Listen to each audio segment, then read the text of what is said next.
কোরআন কারীমের 24 নম্বর পারা 41 নম্বর সূরা। সূরাটার নাম হামিম সাজদা। এই সূরার 33 নম্বর আয়াত। এই একটি আয়াত আপনাদের সামনেই মাত্র তেলাওয়াত করলাম। ইনশাআল্লাহ এই আয়াতটাকে সামনে রেখে অল্প কিছু কথাই আমি আরজ করতে চাই। আল্লাহ তাআলা আমাদেরকে তৌফিক দান করেন। 24 নম্বর পারা 41 নম্বর সূরা হামিম আস-সাজদা। এই সূরার 33 নম্বর আয়াত।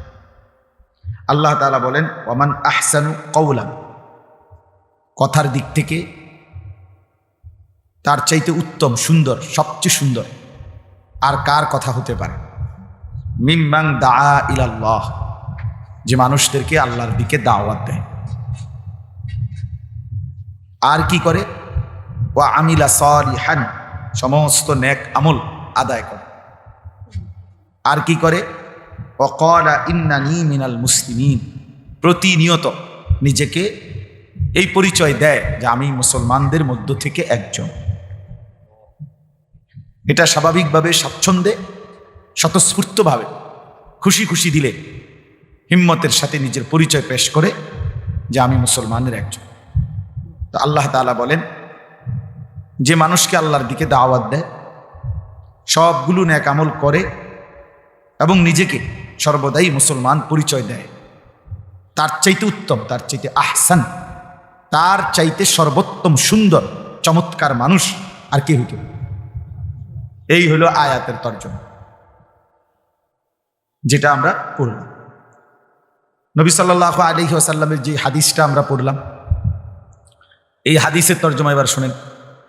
নবী সাল্লাল্লাহু আলাইহি ওয়াসাল্লাম বলেন, মান দাআ ইলা হুদান, যে কাউকে হেদায়েতের দিকে, কল্যাণের দিকে, আখিরাতের দিকে দাওয়াত দেয়, কানা লাহু মিনাল আজরি মিসলু উজুরি মান তাবিআহু, তার সেই ডাকে যতজন সাড়া দেয়, অনুসরণ করে, গ্রহণ করে, তো তাদের সমস্ত নেক আমলের বিনিময়ে যে নেকিগুলো হয়, নবী সাল্লাল্লাহু আলাইহি ওয়াসাল্লাম বলেন, আহ্বানকারীকে আল্লাহ তাআলা হুবহু সমান সমান সেই সবগুলো নেকি দান করে।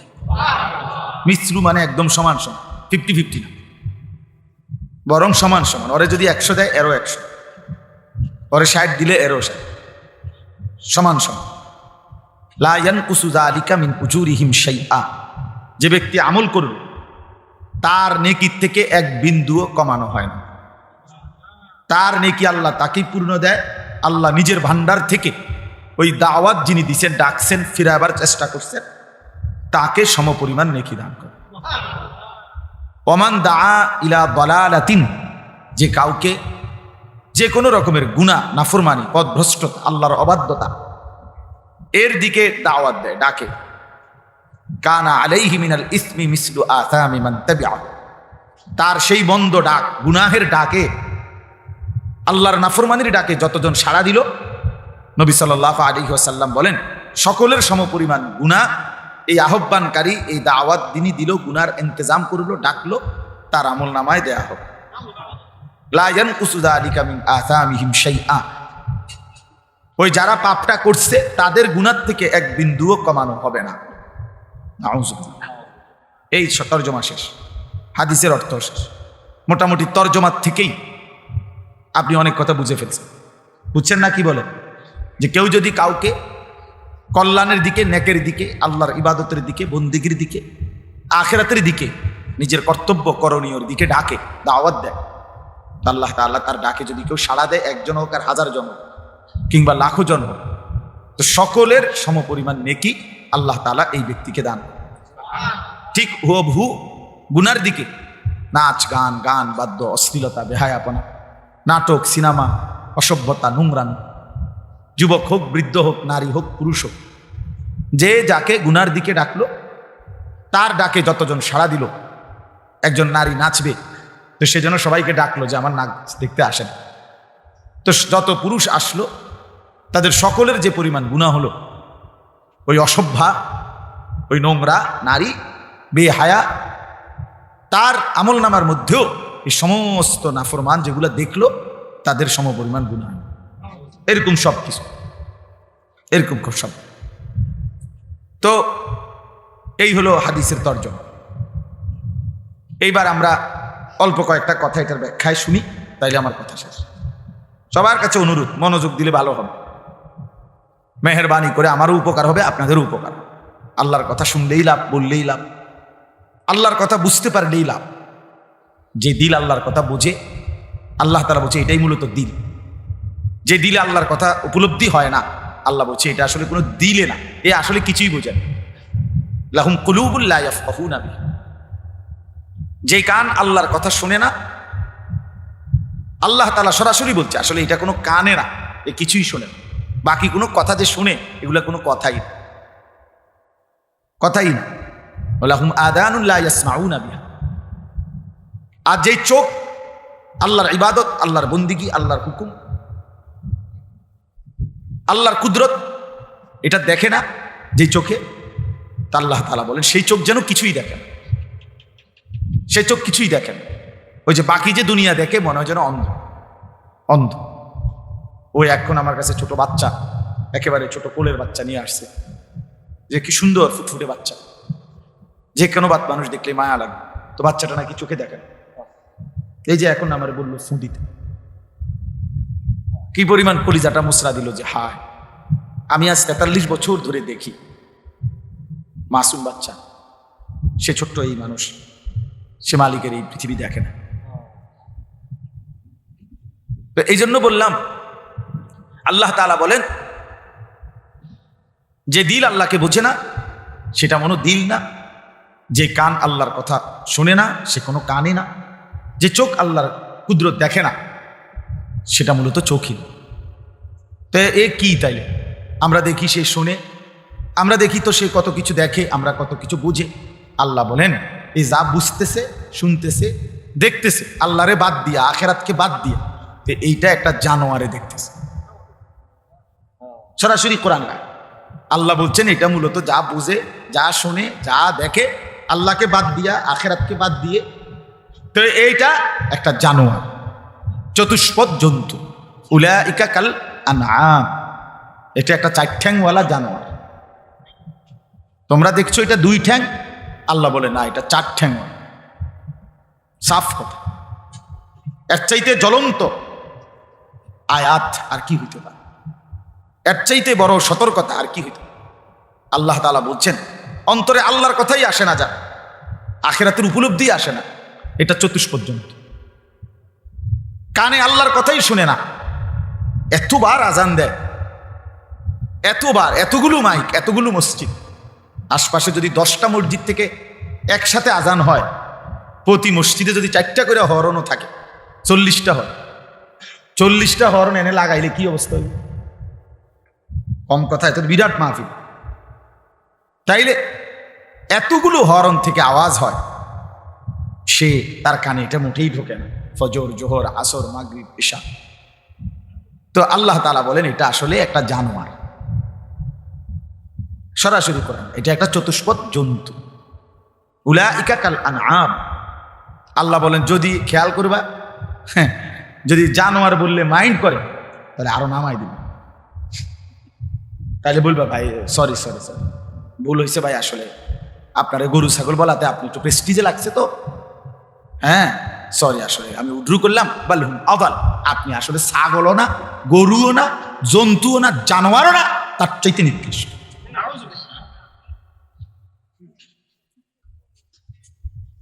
তার চাইতে নিকৃষ্ট।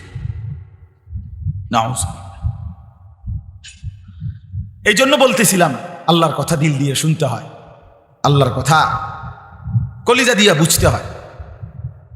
ইন্না ফি যালিকা লাযিকরা লিমান কানা লাহু কলবুন, এরপরে আও আলকাস সামআ ওয়া হুয়া শাহীদ। 3 জিনিস একসাথ করে যে আল্লাহ তাআলা বলেছেন দিল, চোখ, কান। চোখ, কান, দিল। দিল খোলা, চোখও খোলা, কানও খোলা, তাকায় আছে যিনি বলতেছেন তার দিকে, কান দিয়ে মনোযোগ দিয়ে শুনতেছে, অন্তরটা খুলে রাখছে, উপলব্ধি করতেছে। আল্লাহ বলেন এই 3টা জিনিস যে একত্র করে, চোখ, কান, দিল, কন্ত কি? তা আল্লাহ বলেন ইন্না ফি যালিকা লাযিকরা, নিশ্চয়ই ওই ব্যক্তির জন্য, ওই মানুষগুলোর জন্য এই কোরআন পুরাটাই নসিহত, পুরাটাই উপদেশ, তার জিন্দেগি বদলাবেই বদলাবে। বদলাবেই বদলাবে। এই জন্য ওই যে তুমি যে চোখের সামনে মোবাইলটা ধরে রাখছো, তোমার দিয়ে কোনো কাম হইতো না, তুমি এইটাই আলগি দিয়ে ধরে রাখবা, তোমার জিন্দিগি যাইবই এটা ধরে থাকে। তোমার এই ইবলিসে একটা কাম ধরাইয়া দিছে যে তুমি তো একটা আকামলা মানুষ, তো তোমার একটা কাম দিলাম, ধরো এটা ধরে রাখ, বুঝেন নাই? হ্যাঁ, তুমি তার নিজের জন্য কিছু দরকার নাই, তুমি যা কিছু পারো মোবাইলটারে জমা রাখো, এটার ভিতরে ঢুকাও, এটার ভিতরে যত কিছু দিবা, তোমার ফেসবুক আব্বায় খুশি হবে, তোমার ইউটিউব আব্বা খুশি হবে। হ্যাঁ, তারাই তোমার বাপ, তারাই তোমার পরম প্রিয়, তাদেরকে কিছু দেখাইতে পারলে, জমাইতে পারলে তাদের কাছে, তাইলে তোমার জীবনের সার্থকতা। হ্যাঁ, বুঝলেন? এখানে দিলেরই বা দরকার কি, কানের বা দরকার কি, চোখের বা দরকার, চোখের বা দরকার কি, আফসুসের বা। এই জন্য ভাইয়া আল্লাহর কথা চোখ দিয়ে শুনতে হয়, মানে তাকাইয়া, কান দিয়ে শুনতে হয়, মানে কান খাড়া করে, দিল খোলা রেখে গ্রহণ করার মানসিকতা থাকতে হয়, গ্রহণ করার মানসিকতা থাকতে, গাদ্দার হইলে হয় না। মানসিকতাই যদি না হয় ভাইয়া, আল্লাহ তাআলা হেদায়েত দেন। ওয়াহদি ইলাইহি মান ইউনিব, কোরআনে আল্লাহ বলেন যে আল্লাহর দিকে ঝুঁকে আসে, আল্লাহ তাআলা নিজে আগায়া তাকে হেদায়েত দিয়ে থাকে। মান ইউনিব মানে হলো ইনাবাত, মানে ঝুঁকে আসা। তো ঝুঁকে আসবে কদ্দুর? আল্লাহ বলছেন তুমি আসবা 1 বিঘত, আমি আসবো 1 হাত, তুমি আসবা 1 হাত, আমি আসবো 2 হাত, তুমি আসবে হাঁটতে হাঁটতে, আমি আসবো দৌড়তে দৌড়তে। হ্যাঁ, তুমি আসবা রাতে গুনাহ নিয়ে, আমি রাতেই আসবো মাগফিরাত নিয়ে। ইন আতাইতানি লাইলান আতাইতুকা লাইলান, রাতে আসলে রাতেই মাফ, দিনে আসলে দিনেই মাফ। ওয়া ইন আতাইতানি নাহারান আতাইতুকা নাহার, বান্দা যখন আসবা তখনই মাফ। আমি আছি সারাক্ষণ, তুমি চোখের পানি ফেলে আমারে ডাক দিও, আমি পেছনটা সব মাফ করে দেব। ইয়া ইবনা আদম লাউ বালাগাত যুনুবুকা আনানাস সামা সুম্মা ইস্তাগফারতানি গাফারতু লাকা ওয়ালা উবালি। আল্লাহ তাআলা হাদিসে কুদসিতে বলেন, হে বনি আদম, তোমার গুনাহ যদি আসমান পর্যন্ত পৌঁছে যায়,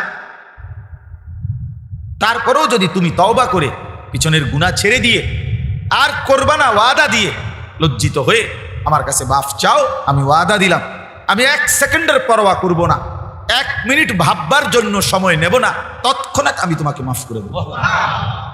ওয়ালা উবালি, কোনো পরোয়া নাই, আমি দেরি করব না, শুনানি হবে না, কোনো আমেলে শুনানি হবে, তারপরে মামলার রায় হবে না, নগদ ফয়সালা। তুমি আসবা যখন, আমি আসবো তখন। তুমি আসবা গুনাহ নিয়ে ইস্তেগফার করতে, আমি আসবো মাগফিরাত নিয়ে তোমাকে মাফ করতে। এই জন্য জওয়ান ভাইয়া, বাপরা, সবার এটা বোঝা উচিত, বোঝা উচিত। জিন্দিগি শুধুই শুধুই কাটবে, রাতের কোনো স্টেশন নাই, দিনের কোনো স্টেশন নাই, কোনো পূব নাই, পশ্চিম নাই, উত্তর নাই, দক্ষিণ নাই। হাসে কেন, কান্দে কেন, হাঁটে কেন, বসে কেন, কিচ্ছুই কইতারে না। হায় হায়, এরকম উদ্দেশ্যহীন কোনো মানুষের জীবন হইতে পারে? মানুষ এত ফালতু হওয়ার কথা না, এত ফালতু। বসে তো চা দোকানে বসেই আছে, উঠার কোনো নাম নাই। কোন সময় উঠবেন কাকা? বইসি হবে বন্ধু, কীর্তন বইছেন, কীর্তন বইছি, তাও করতে পারতাম। জীবনের কোনো উদ্দেশ্য নেই। কেন বসে আছে? কেন যুবক ওই রেল স্টেশনে, ক্ষেতের কিনারে, রাস্তার পারে 10 জন, 5 জন, 3 জন বসে আছে? কেন দাঁড়ায় আছো? কেন কি জানা? আল্লাহ তাআলা কোরআনুল কারীমের মধ্যে বলছে, ভাইয়া আফা হাসিবতুম আন্নামা খালাকনাকুম আবাসান, আমার বান্দা তাহলে কি তোমরা এই ভেবেছো যে আমি তোমাদেরকে অনর্থক, উদ্দেশ্যহীন, বেহুদা বানাইছি? 9 মাস লাগাইয়া এই ফালতু কোনো উদ্দেশ্য নাই, এমনি বানাইলাম? আমি তো চাইলে পলকের মধ্যে কোন বললেই হয়ে যায়। আমি তো সেই মালিক, যে মালিক চাইলেই আমি বানাইতে পারতাম। তো তোমাকেও তো আমি কোন বললেই হইতা, কিন্তু আমি এভাবে না বানাইয়া আমার কুদরতি হাতে, নিজের হাতে আমি 9টা মাস, 1 দিন 2 দিন না, 9 মাস অন্ধকারের ভেতরে গোটা পৃথিবীকে না জানিয়ে, কোনো সারা শব্দ ছাড়া, 1 বিন্দু আওয়াজ ছাড়া আমি অন্ধকারের কালো চাদর দিয়ে ঢেকে মায়ের অন্ধকার রেহেমের ভিতরে 9 মাস লাগায়া বড় যত্ন করে বানাইছি বান্দা। শুধু এমনি এই বিড়ি খেতে খেতে শেষ করে দিবে, এই মোবাইল টিপতে টিপতে হায়াত শেষ করে দিবে। এই জন্য 9 মাস লাগাইলাম। আস্তাগফিরুল্লাহ। একটা ছেলে হইলেই ভাবো ভাই, একজনই ভাবো। একজন চাচাই ভাবেন, যারা চা দোকানে আড্ডা দেন আপনারাই ভাবেন চাচা। শেষ বয়সটা বুঝি আল্লাহ তাআলা আপনারে এই শুধু এমনি বসে থাকতে দিছে না, আর কোনো দায়িত্ব ছিল না। নবী সাল্লাল্লাহু আলাইহি ওয়াসাল্লামকে আল্লাহ তাআলা কোরআনে আছে বলছেন, ওয়া'বুদ রাব্বাকা হাত্তা ইয়াতিয়াকাল ইয়াকিন। বন্ধু, মৃত্যু আসা পর্যন্ত আপনি আপনার রবের ইবাদত করতে থাকেন। তাহলে নবীজি কি বলছে? মৃত্যু আসা পর্যন্ত বন্দিগির উপরে থাকেন। আর আমনেরে কইছে বিকাল টাইম বন খান আর চা খান, ঠিক না? তা আপনি তো এইভাবে জিন্দিগি সাজাইয়া ফেললেন যে প্রতিদিন বিকালবেলা চায়ের দোকানের আড্ডা, বিড়ির আড্ডা, নাটক, সিনেমা, টেলিভিশনের আড্ডা। ছেলেরা তোমরা তো ভাই জিন্দিগি এটাই বানায় নিলা যে শুধুই আড্ডা, শুধু খানার টাইমে একটু খানা, ঘুমের টাইমে কিছুক্ষণ ঘুম, টয়লেট, বাথরুম, আর বাকিটা সময় শুধুই আড্ডা, শুধুই শুধুই আড্ডা। এ কেমন জিন্দিগি? আল্লাহ তাআলা এর জন্য বলছে, বান্দা বলো তুমি কি এই ভেবেছ? ওয়া আন্নাকুম ইলাইনা লা তুরজাউন। এবং আল্লাহ জিজ্ঞেস করলেন, এটাও কি মনে করেছো যে আমি আল্লাহর কাছে তোমাকে আসতে হবে না? এই মনে করছো তুমি? আমি একদম ছেড়ে দিছি মনে করছো? ওয়া আন্নাকুম ইলাইনা লা তুরজাউন। তুমি কি এই মনে করেছো তোমাকে ফেরত আসতে হবে না? তো আমরা উত্তর দেন, আমরা কি ভাবছি বলে? এখানে আমরা যারা বসছি, আমরা এই 2 প্রশ্নের উত্তর দেন। আল্লাহ তাআলা জানতে চাচ্ছে যে বান্দা তুমি কি মনে করেছো আমি তোমাকে অনর্থক বানিয়েছি? তো উত্তর দেন, অনর্থক বানাইছে? 2 নাম্বার, আল্লাহ বলছেন তুমি কি এই মনে করেছো যে তোমাকে আমার কাছে আসতে হবে না? আসতে হবে। তো তাইলে আমি যখন এটা বুঝলাম, মেনেই নিলাম, আমাকে অনর্থক বানায় নাই, আমাকে আল্লাহর কাছে ফিরতেই হবে, তো আমার করণীয়টা কি? আমার গন্তব্যটা কোথায়? আমি যাব কোথায়? আমার উচিতটা কি? এতটুকু কমন সেন্স, এতটুকু ভাবনা যদি কারো না থাকে দোস্ত, তার জীবনে আছেটা কি? তাই আমারে বলে, সে মানুষ হলো কেন? সে মানুষ হলো কেন? হ্যাঁ, আল্লাহর কথা যার মনেই পড়ে না, আমি এই মাত্র বললাম এই কথাটা, নামাজ পড়তে যার মনেই চায় না, রাসূলুল্লাহ সাল্লাল্লাহু আলাইহি ওয়াসাল্লামের একটা সুন্নাত মানতে যার মনেই চায় না, আল্লাহর নাফরমানি যে ছাড়তেই চায় না, তো তুমি অপদার্থ নিজেরে মুসলমান পরিচয় দাও, কোন লজ্জা? আরে ফালতু তুমি নিজেরে মুসলমান বলো কেন? তাই তোমার তো এটা পছন্দই না, তাই এরপরও এটা ধরে রাখতেছো কেন এই পরিচয়টা? বলো ভাইয়া, বলো বাবা। আপনি তো বিড়ি খানাই ছাড়তে পারেন না, তো আপনি নিজেরাই পরিচয় আখিরি নবী সাল্লাল্লাহু আলাইহি সাল্লামের উম্মত, তো এটা আপনি কি পরিচয় দিচ্ছেন? তিনি কিংবা তার কোনো অনুসারী এই দুর্গন্ধের সাথে কোনো সম্পর্ক ছিল কি? কথা বলেন না কেন? তো তা আপনার যে সম্পর্ক, তিনি মৃত্যু পর্যন্ত পবিত্র ছিলেন, তিনি মৃত্যু পর্যন্ত পবিত্র ছিলেন। প্রিয় নবী সাল্লাল্লাহু আলাইহি ওয়াসাল্লাম যখন হাঁটতেন তো পুরা রাস্তাটা মেশক আম্বরের ঘ্রাণ হয়ে যাইত। সাহাবায়ে কেরাম অপেক্ষা করতেন দেহ মুবারকের ঘাম শিশিয়ার বোতলের মধ্যে রাখার জন্যে, মেশকের ঘ্রাণ হিসাবে ব্যবহারের জন্যে। যিনি এত সুন্দর, এত পবিত্র, যিনি এতটা সুঘ্রাণওয়ালা, তার সামনে এই দুর্গন্ধময় মুখে কেমনে দাঁড়াবেন? কেমনে? ছেলেরা বলো ভাই, এই নাপাক শরীর পেশাব করে পানি না, ঠিক মতো টয়লেট পেপার ব্যবহার করো না, পেশাব পায়খানা করে পবিত্র হয় যেভাবে শরীয়ত সম্মতভাবে, তার কোনো ধার ধারণাই। ফরজ গোসল, গোসল ফরজ হইলে, বীর্যপাত হইলে শরীয়তে যেভাবে গোসল করতে কইছে, নবী সাল্লাল্লাহু আলাইহি সাল্লাম যেভাবে গোসল করতে বলছে, ফরজ গোসল যেভাবে, সেটার কোনো পাত্তাই নাই। সাবান ঢাইলা লাইলা, পানি ছেড়ে দিলা, পানি ঢাইলা লাইলা, তোমার কাছে তো মনে হয়েছে শরীর পরিচ্ছন্ন তো হয়েছে, ঠিক আছে, কিন্তু পবিত্র তো হয়নি। পবিত্রতার পরিচ্ছন্নতা তো এক কথা না দোস্ত। পবিত্রতা হয় শরীয়ত সম্মতভাবে, পরিচ্ছন্ন হয় যে কোনোভাবে। পরিচ্ছন্ন তো হতেই পারে, কিন্তু পবিত্রতা তো ভিন্ন জিনিস। ইন্নাল্লাহা তাইয়্যিব লা ইয়াকবালু ইল্লা তাইয়্যিবান।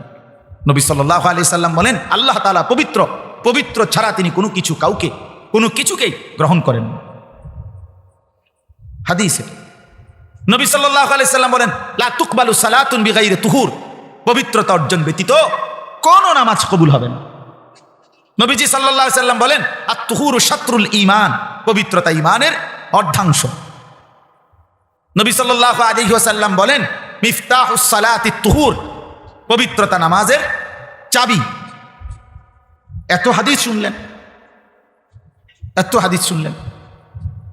এই জন্য দয়া করে আমার বাপ আল্লাহর কথা শুনেন, এই দিল নিয়ে যে আসলে আমি করছি কি, আমার উচিত কি, আমার পরিচয়টা কি, আমার করণীয়টা কি, আমার জিন্দিগিটা কি, আমার কে পাঠাইলেন, কেন পাঠাইলেন, তিনি আমার কাছে কি চাচ্ছেন,